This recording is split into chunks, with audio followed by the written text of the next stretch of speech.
विठ्ठलाच्या नामघोषात आषाढी एकादशीसाठी पालख्या पंढरीकडे मार्गक्रमण करतायत. अनेक पालख्या पंढरपुरात दाखल झाल्या असून काही पालख्या आज रात्रीपर्यंत पंढरपुरात दाखल होणार आहेत. अशातच राज्यभरातून अनेक वारकरी आषाढीसाठी पंढरपुराच्या दिशेनं जात आहेत. डोंबिवलीवरून निघालेल्या अशाच एका वारकऱ्यांच्या ट्रॅव्हल्सचा भीषण अपघात झालाय. मुंबई पुणे एक्सप्रेसवेवर हा अपघात झालाय. डोंबिवलीवरून पंढरपूरला ही ट्रॅव्हल्स जात होती. या ट्रॅव्हल्समधून एकूण 54 वारकरी प्रवास करत होते. विठ्ठलाच्या ओढीनं सर्व वारकरी पंढरीच्या दिशेनं निघाले होते, पण वाटेतच त्यांच्यावर काळानं घाला घातलाय.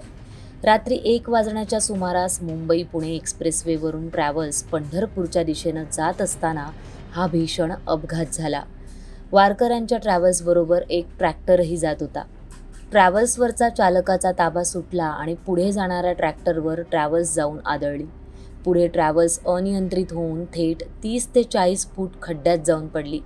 यावेळी ट्रॅव्हल्समध्ये 54 वारकरी होते. यातील 5 जणांचा जागीच मृत्यू झालाय, तर 8 जण गंभीर जखमी आहेत.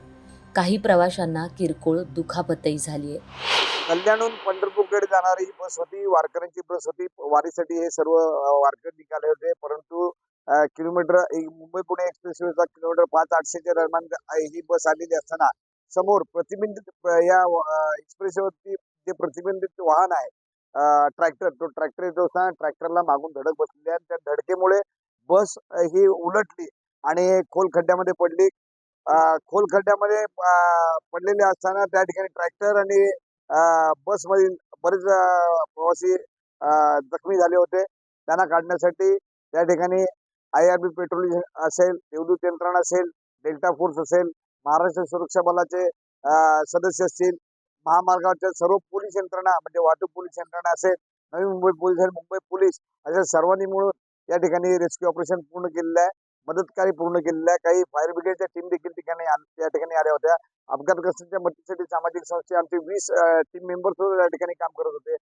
या अपघातामध्ये जवळजवळ 54 प्रवासी होते आणि 2 ट्रॅक्टर मधले जे प्रवासी होते असे एकूण 54-55च्या दरम्यान ह्या लोकांची संख्या होती. त्यामध्ये दुर्दैवाने 5 लोकांचा मृत्यू झाल्याची आम्हाला प्राथमिक माहिती मिळाली, कारण आपण सर्वांना मदत करत होतो आणि सर्व जखमींना आमच्या सर्व यंत्रणांनी MGM हॉस्पिटलमध्ये रवाना केले. परंतु दुर्दैवाने त्याच्यामध्ये 5 जणांचा मृत्यू झाल्याची आम्हाला माहिती मिळाली आहे. आणि बसमध्ये 2 व्यक्ती जागीच मृत्यू पावल्या होत्या, त्यामध्ये एक महिला होती.